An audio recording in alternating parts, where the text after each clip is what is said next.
Amigas y amigos de todo el Ecuador, tengan ustedes muy buenas tardes, bienvenidas y bienvenidos a Dan Cineva. Para mí es un gusto saludarlos en esta tarde e invitarlos a que me acompañen. Hoy tendremos un programa en el que vamos a hablar acerca de los hijos únicos.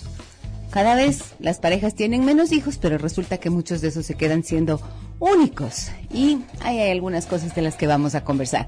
Lo haremos junto a la doctora María del Carmen Borrero, ella es terapeuta familiar sistémica, y también estará aquí para darnos testimonio. Una persona que no es hija única, sino que es la última de 7, y ahí hay algunas diferencias entre los que provienen de familias con muchos hijos y estos hijos únicos.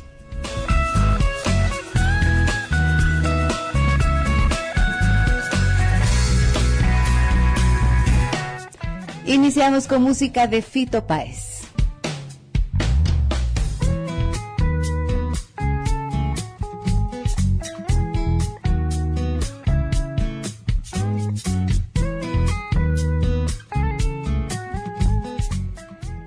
3 de la tarde, 15 minutos, y en este momento les doy la más cordial bienvenida a mis invitadas de esta tarde. Ellas son la doctora María del Carmen Borrero, terapeuta familiar sistémica, ustedes la conocen, ella colabora permanentemente con este programa, y Jimena Monroy, también ha pasado por estos micrófonos alguna vez, y ella no es hija única, ella es la última de 7, y entonces vamos a mirar cuáles son las diferencias entre un hijo único y pertenecer a una familia numerosa. María del Carmen, buenas tardes, bienvenida al programa, un gusto tenerte aquí nuevamente. Buenas tardes, Gisela, como siempre un gusto estar aquí. Hola, Jimé, buenas. Hola, Gise. ¿Cómo estás? Tardes, muchas gracias por la invitación. ¿Qué tal es esto de ser la última de 7? A ver, ya te contaré. María del Carmen, yo quisiera que empezáramos contándole a las personas que nos escuchan, ¿cuál es la importancia o cómo define las características de una persona, su forma de comunicarse, de relacionarse al interior de una familia, de acuerdo al número de hijos que sea? Ya. Mira, al orden de nacimiento, podríamos decir, ¿cierto? Exactamente. Sí, hay varios estudios psicológicos sobre la estructura de personalidad o el funcionamiento, más que la estructura de personalidad, de los hijos de acuerdo al lugar que ocupan. Y de hecho hay varios psicólogos que se han ocupado de esto a lo largo de la historia de la psicología, digámoslo así.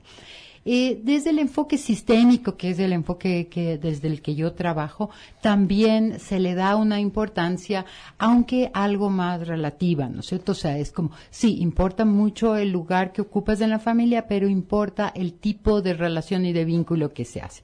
Pero digamos que yo he hecho varias veces talleres o dinámicas en los grupos y digo, a ver, todos los primogénitos a un lado, los que son hijos de la mitad en otros, los que son los más pequeños en otros y los que son hijos únicos en otro. Primogénitos. Y entonces los pongo a conversar cuáles son las características que tienen, qué cosas positivas tiene el ser, por ejemplo, el primero o el último o el único, y cuáles son las dificultades que ellos han tenido. Y generalmente encuentro un montón, y ellos encuentran un montón de similitudes, ¿no es cierto? De los hijos primogénitos, de los más pequeños, del primogénito generalmente es el más responsable, es más estructurado, sirve de modelo a la familia, es a veces el que está parentalizado. El hijo último le cuesta trabajo crecer, pero a veces es el más consentido. El hijo de la mitad generalmente es como el más libre, porque es como que crece entre los dos hermanos y alcanza, y para poder sobresalir tiene que encontrar algunas habilidades que mostrar. Y los hijos únicos tienen un estigma que me encanta que me invitaste al programa para hablar de esto, porque tienen el estigma de que los hijos únicos son los niños egoístas, mimados, malcriados y complicados, que siempre tienen dificultades. Y así como generalmente escuchas en terapia y en las conversaciones comunes, claro, lo que pasa es que como es hija única o hijo único, entonces... ¿Qué corona cree que tiene? Sí. Es el centro del mundo, todos los ojos están puestos sobre él. Exactamente. Le encanta llamar la atención. Sí, entonces es como que... Hay un montón de prejuicios. Hay un montón de prejuicios y por eso me parece excelente que lo conversemos hoy día. Bien, de esos prejuicios, ¿qué sí es verdad? Empecemos. Verán, yo creo que el hijo único tiene ciertas ventajas y también tiene algunas desventajas, por ponerlo así, ¿no es cierto?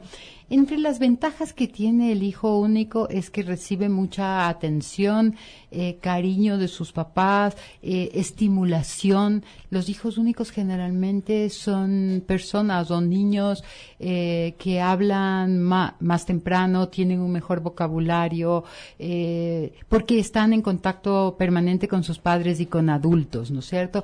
También son niños creativos, niños que aprenden a entretenerse solos, que saben compartir y también estar consigo mismos. O sea, muchos son muy inteligentes, hay personajes famosos que son hijos únicos, ¿no es cierto? ¿Cuáles son las desventajas que podrían tener?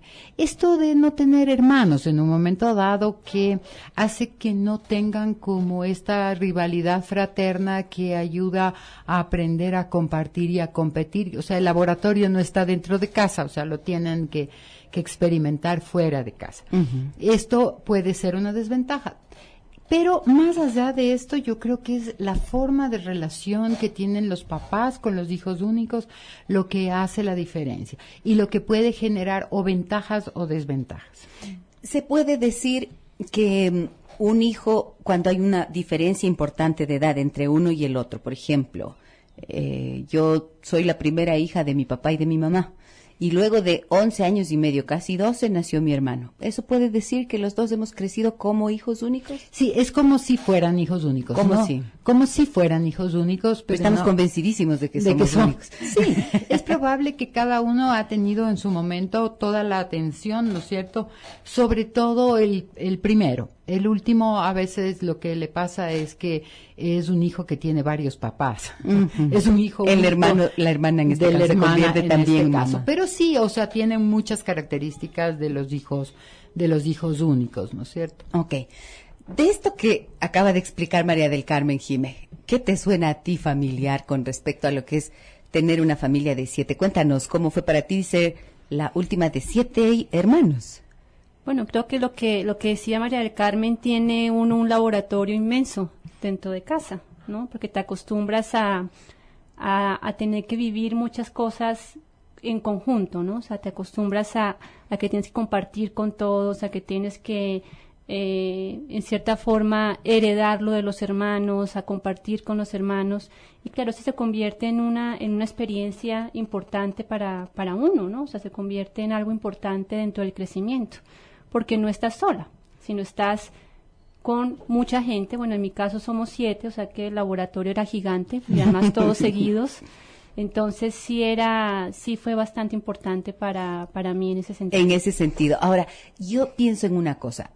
El hecho de que toda la atención esté concentrada en el hijo único, si bien es positivo porque efectivamente tienes a tus padres a tu disposición, de alguna manera también se convierte como en un peso, ¿verdad? Porque es como que estás tan observado, hay muchas expectativas también sobre uno. Sí. ¿Cómo ves eso, María? Sí, exactamente. Creo que cuando yo decía que depende del tipo de relación, cuando hay un solo hijo y los papás ponen todas las expectativas en ese hijo de que este hijo va a cumplir todo lo que ellos no hicieron y todos sus ideales y todos sus sueños, termina siendo un peso enorme para este chico o esta chica, digamos, esta persona, y esto se convierte, digamos, en un problema, ¿no es cierto? Porque no lo dejan ser. Entonces, sí, ahí sí. También es un problema cuando lo sobreprotegen en exceso, ¿no es cierto?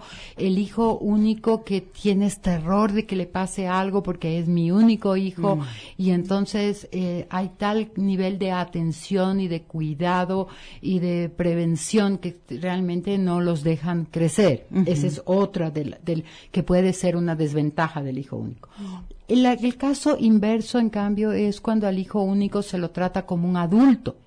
eso, porque se suele decir, no, es que parece un viejito, una viejita, ¿cómo hablan? ¿Qué madurez? ¿Esto es posible que un niño madure anticipadamente por esta razón? No, yo diría que lo que pasa es que se les quita la niñez, ¿no es cierto? Porque estos niños se convierten a veces en los confidentes de los padres y del padre o de la madre y entran a formar parte de la pareja. Entonces son niños que están expuestos a situaciones y a diálogos y a confidencias que para los cuales no están listos y no les corresponde. Entonces este es el ejemplo contrario, o sea, el caso contrario a la sobreprotección es hacerlos demasiado adultos, ¿no es cierto? Y en ese sentido, ¿cuál es la ventaja de alguien que crece como tú, Jimé? ¿No tienes esa responsabilidad o sí? Yo creo que es diferente. Yo creo que, por ejemplo, en mi caso, creo que el hecho de ser la última, después de 7 hermanos, en cierta forma un poco cogí a mis padres un poco cansados, ¿no? Yo creo que ya después de 7 hijos, sí, deben estar bastante cansados, sobre todo me imagino que la madre, ¿no? De criar 6 hijos. Entonces creo que eso lo vuelve a uno como ser muy libre, o sea, como también tratar de independizarse, de vivir uno su propio mundo, porque creo que ya no hay tanta atención, o sea, por más de que seas el menor, por lo menos en mi caso, yo creo que puede variar de acuerdo a la relación, como ustedes decían, que existe entre padres e hijos, pero en mi caso creo que sí sentí mucha libertad, o sea, como que me sentí creciendo un poco sola, por más de que tenía 6 hermanos. Entonces creo que depende mucho también del rol que cumplen los padres dentro de la familia, ¿no? Ajá. ¿Cómo ves eso tú, María del Carmen? Sí, creo que concuerdo totalmente con la Jime. Creo que una familia grande, esto de que hay más libertad para hacer las cosas. En el caso de Jimena, o sea, Tati se creció libre, a sus papás estaban allí. También a veces puede darse, no sé si es tu caso, Jime, o no es el caso, pero se puede dar también que en un momento dado esta libertad puede también ser un poco de desatención, no desatención por falta de afecto, sino simplemente porque si tienes, porque no hay como porque no puedes, o sea, Claro. porque las energías, las fuerzas no te dan para tener una atención personal individualizada, escuchar qué pasa con cada uno, o sea, sí se cumplen se satisfacen las necesidades básicas, pero a veces este tema de la atención a tu estado de ánimo, cómo estás, a qué quieres, cómo te sientes, qué te pasa, Claro. es como difícil, ¿no es cierto? Y a veces entonces hay hermanos mayores que cumplen un poco ese rol, ¿no? De cubrir esas necesidades. De cubrir esas Que ya necesidades. no logran hacerlo los padres. Ajá. Exactamente. A mí me parece interesante, Gisela, que planteaste este tema hoy día de los hijos únicos, porque es un tipo de familia que va creciendo enormemente, ¿no es Ajá, cierto? exacto. Por muchas razones. Una de tipo económico, otra porque las mamás trabajan y no pueden más, otra porque la maternidad se empieza mucho más tarde, entonces cuando ya se decide tener hijos es como que ya no hay tiempo de tener muchos más, Ajá. ¿no es cierto? O sea, ahora las mujeres también, o sea, priorizan su carrera profesional, su trabajo, y después de que ya está todo esto hecho, ¿no es cierto?, que se priorizó la profesión, que ya tienes una cierta estabilidad económica, que ya viajaste, que ya te hiciste pareja, que ya no sé qué, entonces te van dando los 30. Y entonces, claro, te van dando los 30 y los 30 y algo, y entonces... Y cerca de los 40. Y cerca de los 40, y entonces esto es un fenómeno que se lo ve, al menos en Europa, con mucha frecuencia, que hay la familia de un solo hijo, o sea, el hijo único es como muy frecuente en este momento. Ahora, ¿qué problemáticas existen en relación a un hijo único? ¿Qué problemas puede tener en la relación con los padres más allá? Bueno, tú mencionaste algo que me parece importante y que lo dejé colgado, que era esto de la parentalización. ¿Qué significa? Significa que hay muchas veces que el hijo o la hija se convierte un poco en un apoyo para los papás o entra a cumplir ciertos roles que no le corresponden. Entonces, por ejemplo, la mamá y la hija, la madre busca en su hija una amiga y carga a la chica con muchos problemas, ¿no es cierto?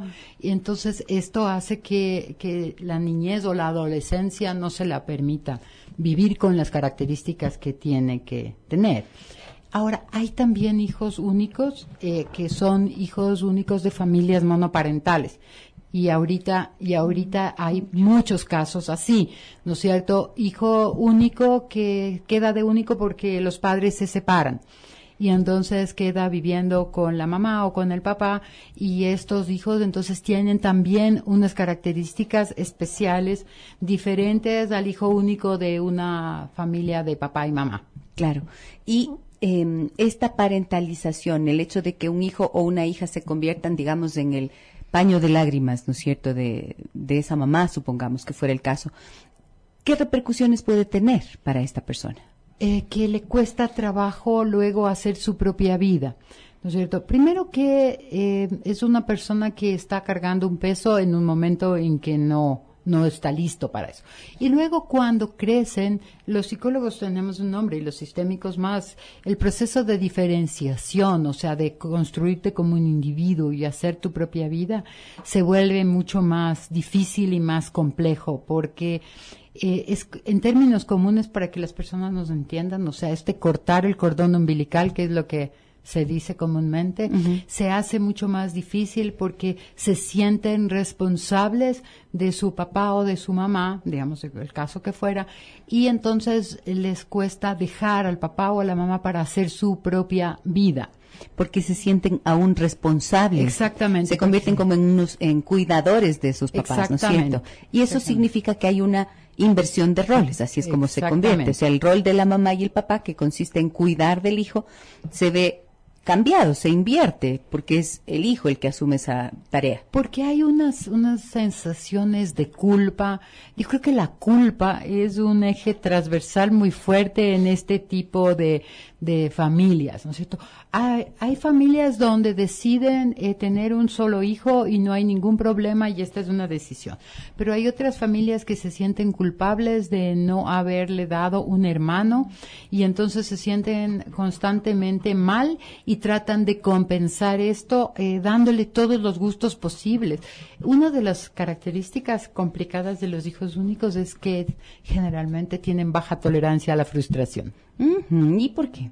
Porque están acostumbrados a que siempre las cosas se les dé y hagan lo que quieren. Y cuando esto no se da, entonces obviamente reaccionan mal, se deprimen o se enojan, o sea, tienen dificultad. Jimena nos daba un ejemplo maravilloso. Ella decía, aprendes a compartir cuando eres una familia grande, aprendes a compartir, a tenerlo heredado, a esperar. Solo imagínate el claro ejemplo de lo que es sentarte en una mesa y que sirvan 9 platos de comida. Claro. O sea, para poder empezar a comer. Ajá.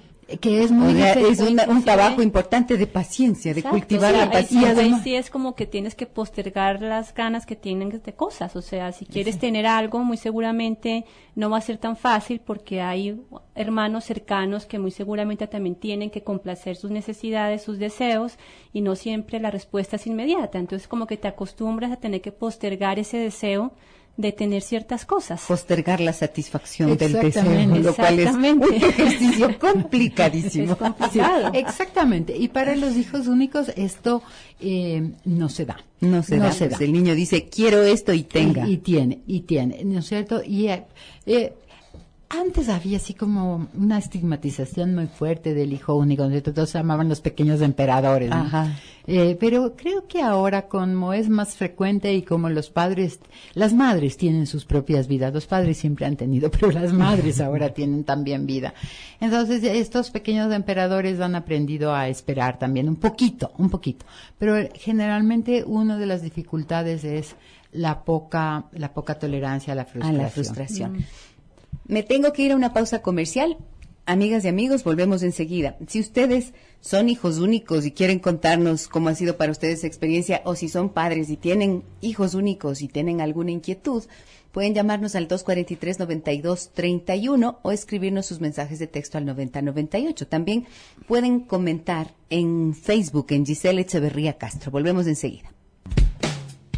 Hoy hablamos de hijos únicos en Adán Cineva, amigas y amigos. ¿Tienen preguntas que hacernos? ¿Quieren contarnos algún caso? Acá tengo una llamada al aire y la recibimos en este momento. Me decía que es Lucía la persona que está en la línea. Muy buenas tardes, Lucía. Bienvenida al programa. ¿Cómo está usted? Buenas tardes, Gisela. Un gusto saludarla. Cuéntenos, por favor, ¿qué nos quiere comentar? Bueno, lo que yo quería comentarles es que Estoy frente a una situación en la que realmente no sé cómo actuar. Conocí a una niña que es hija de un amigo de mi esposo, tiene 12 años, él es divorciado por segunda vez, tiene 56 años y la niña tiene 12 años. Y en el momento en que nos conocimos, ella tuvo mucha afinidad conmigo, entonces se ha llegado a encariñar tanto, necesita tanto afecto esta guagua que yo, de cierta forma, estoy acercándome a ella, ¿no?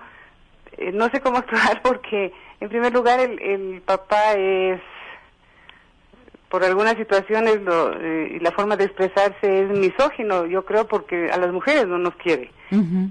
Y entonces, este afecto que yo le estoy dando a la niña me está trayendo inconvenientes en mi casa con mi esposo. ¿Y usted tiene hijos? Sí, tengo 2 de 24 y 21. Ajá, y esta niña tiene 12 añitos. 12 años. ¿Y los Entonces, suyos son varones o...? Varón y mujer tengo yo. Ya. Y la niña como que encontrado se abraza a mí, está siempre llorando, yo trato de aconsejarla, pero no sé hasta qué punto o cómo ayudarla a esta criatura, porque lo que necesita en primer lugar es afecto. Ujú. Y consejos, porque tengo una edad tan difícil, ustedes saben ahora el problema de drogas, embarazos prematuros, entonces... ¿Y ella es la hija única de este señor? Sí, él tiene un matrimonio, en el primer matrimonio 2 hijos que ya son de unos 30 años, pero la niña es del segundo matrimonio, la mamá se ha ido, le ha dejado la guagua y ese es mi dilema en este momento, no sé cómo ayudar, afrontar dice esa usted? situación. Como te decía Gisela, como que la vida me ha dado una hija de corazón y me siento como comprometida a ayudarle. ¿Y por qué? ¿Cómo así? ¿De dónde le viene ese compromiso? Me identifico mucho con la niña porque de igual forma yo desde muy pequeña yo no vivo con mis padres. Ujú. Entonces eso me identifica con la niña y eso es lo que he tratado de tener siempre con mis hijos, de estar presente en su vida, y ya están grandes, entonces me siento hasta un poco desocupada de ese asunto. Ok. Muy bien, Lucía. Muchísimas gracias por compartir esto que usted nos dice. María del Carmen, ¿quieres hacerle alguna pregunta tal vez a Lucía? No. Ok. Entonces, le agradezco mucho. ¿Y qué nos puedes decir, María del Carmen? ¿Qué te viene ahora que nos comenta esto nuestra amiga oyente? Bueno, yo creo que, digamos, veo su lado humano y empático con la niña, ¿no es cierto?, donde ella está mirando que también en un momento dado seguramente necesitó, ¿cierto? Pero no sé por qué esto le está generando conflicto con su familia, tal vez, o sea... Porque está dedicándole mucho tiempo, decía. Le está dedicando y le está quitando tiempo ¿a quién? Al esposo. Ya, ¿y será que el esposo está celoso del amigo? O de la niña. De la niña. De la niña. O sea, ¿qué se le estará cruzando por la cabeza al esposo frente a esta situación? Es lo que a mí se me ocurre, así como una hipótesis, ¿no? No digo que eso sea, pero es que no entiendo por qué podría ponerse a alguien mal si es que ella está dedicada a darle afecto a una niña que no tiene mamá. ¿No es cierto? Tal vez porque está interfiriendo en la relación de familia, porque el papá de la niña tiene algún tipo de comportamiento hacia ella, el esposo tiene miedo de que pase algo con ella, o sea, ¿qué? ¿Y qué pasa con los hermanos de esta niña? Tal vez estos los hermanos adultos pueden ayudar en algo, tal vez involucrarles a los hijos de ella también con la niña, o buscar, ¿no es cierto?, cómo ayudarle de otra forma, pero no me queda tan claro, o sea, no me queda tan claro para poder ayudarla y tampoco le veo con tanta relación al tema, digamos. Ahora, lo que yo pienso es que, a ver, lo que le mueve a Lucía a llamarnos, de acuerdo a lo que yo entendí, es que ella ve que esta hija única está creciendo con un papá que tiene una edad muy avanzada y que está buscando como una figura materna, ¿no es cierto? Por eso se ha identificado con ella. Entonces, de todas maneras, a mí lo que un poco me surge la pregunta es, ¿qué tanto puede hacer una persona que no corresponde a este sistema familiar? más o menos esta hija depende de este papá y las fuentes de afecto que pueda encontrar en relaciones que no sean directas de consanguinidad, quiero decir, van a ser sin duda importantes y significativas, pero nunca podrán reemplazar ni librarle de lo que tenga que vivir en su historia de familia, ¿cierto? Así es, totalmente de acuerdo. Ok, ahora, creo que ahí es importante como tener claridad en los límites también, porque a veces uno puede moverse mucho para ayudar a alguien y sin embargo esa persona no necesariamente estará de acuerdo con la ayuda que uno quiera dar. Por lo tanto hay que diferenciar hasta donde nos corresponde también asumir esa responsabilidad. Por supuesto, y también en alguna forma ella está ayudando, pero eso puede hacer que el papá tome más distancia o no se haga cargo. Ok, téngalo en cuenta entonces, Lucía. Ok, ahora, me dicen acá en el correo electrónico adancineva@sonorama.com.es. Yo soy una madre que tengo un hijo de 16 años. Una de las dificultades que he encontrado es que al ser mi único hijo y varón, no sé cómo hablarle de cosas que tienen, no sé cómo hablarle de cosas que son propias para que hablen los papás. Por ejemplo, la sexualidad. ¿Cómo puedo acercarme siendo yo una madre sola? Hijo único, familia monoparental. Ya, es una familia monoparental con un hijo y su mamá, ¿no es cierto? Me imagino que el tema de la sexualidad es un tema que se viene desarrollando y se viene hablando desde que son pequeños, ¿no es cierto? Entonces, empezar a hablar a los 16 años puede resultarle incómodo o invasivo. Pero si lo ha venido desarrollando desde que es pequeño y van hablando de ciertas cosas sin tabús, no vería por qué hay un problema. O sea, ella hace una diferenciación de hay cosas que tienen que hablar los papás. Ajá. ¿Por qué? ¿Por qué solo los papás tendrían que hablar de sexualidad con los varones? Exactamente. ¿Y por qué solo las mamás con las mujeres? Exactamente. Es porque esto es como un tema que es como un tabú en alguna forma y por eso es como vergonzoso que una mamá hable con el hijo o que le incomoda. Yo creo que no es algo que solo los papás pueden hacer. Ella también lo puede hacer sin problema, siempre y cuando ella no se sienta incómoda. Ok, entonces es más allá de que sea el hijo único en realidad. Es una cuestión más de un prejuicio que uno puede tener con respecto a esto. Ya. Estaba pensando con respecto a lo que decía la Jime al ser la séptima y esto de aprender a esperar, contrario a lo que decíamos de los hijos únicos que tienen una alta capacidad de frustrarse ante las cosas que no resuelven de inmediato. Debe ser complicado, ¿no es cierto?, esto de esperar también, porque es como que algún momento, no sé, te cuesta pedir cosas a la vida o pedir, tener un espacio por último para ti misma, Jimé. Yo creo que sí afecta, ¿no? Eso estábamos hablando ahora con María del Carmen durante el corte comercial, que también parte del resultado de esto, de ser el último, de tener muchos hermanos, es que también no te acostumbras a pedir. O sea, como que sabes que si vas a pedir algo, me imagino que de niño obviamente esa es lo que tú piensas, que si pides algo no te lo van a dar o vas a tener que postergarlo, te lo pueden dar después o muchas veces simplemente no te lo dan. Entonces es como que te acostumbras a no pedir, te acostumbras a realmente no estás acostumbrado a pedir, digamos, o sea, no estás acostumbrado a pedir y claro, esto sí genera problemas porque todos tenemos que pedir, o sea, siempre uno tiene algunas necesidades y hay que aprender a pedir. ¿Y los hijos únicos son pedigüeños?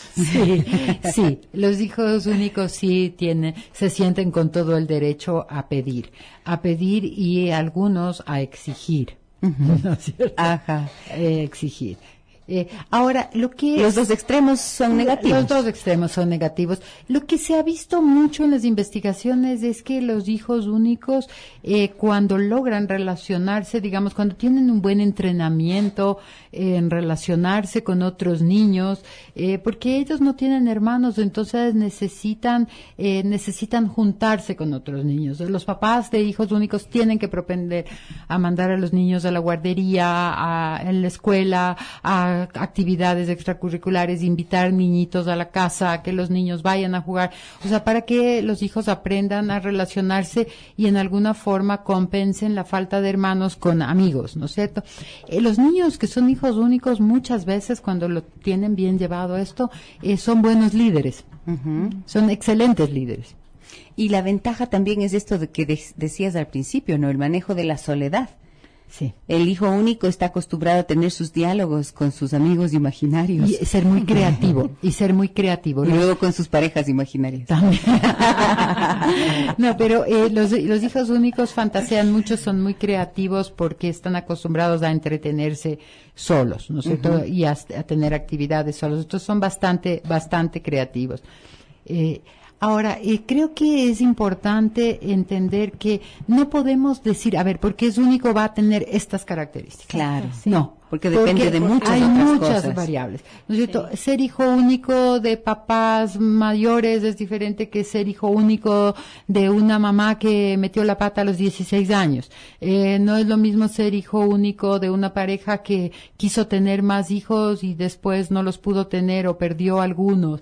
Entonces se convierte es distinto al hijo único que es el hijo planificado que se decidió que va a ser uno y eso es, sin ningún tipo de culpa, ¿no es cierto? Entonces, también depende muchísimo del contexto en el que se mueven, pero ahora hay muchos hijos únicos. Yo creo que es interesante, en algún libro leía que sería importante averiguar qué está pasando en China, por ejemplo, que es una sociedad de hijos únicos. ¿Qué está pasando? Ley, exactamente, son hijos únicos por ley. Entonces, ¿qué será que está pasando con esta generación de hijos únicos? ¿Qué resultados está dando esto? Para desmitificar un poco. Porque también se pone siempre con una connotación de padres egoístas a los que tienen un solo hijo. Exactamente.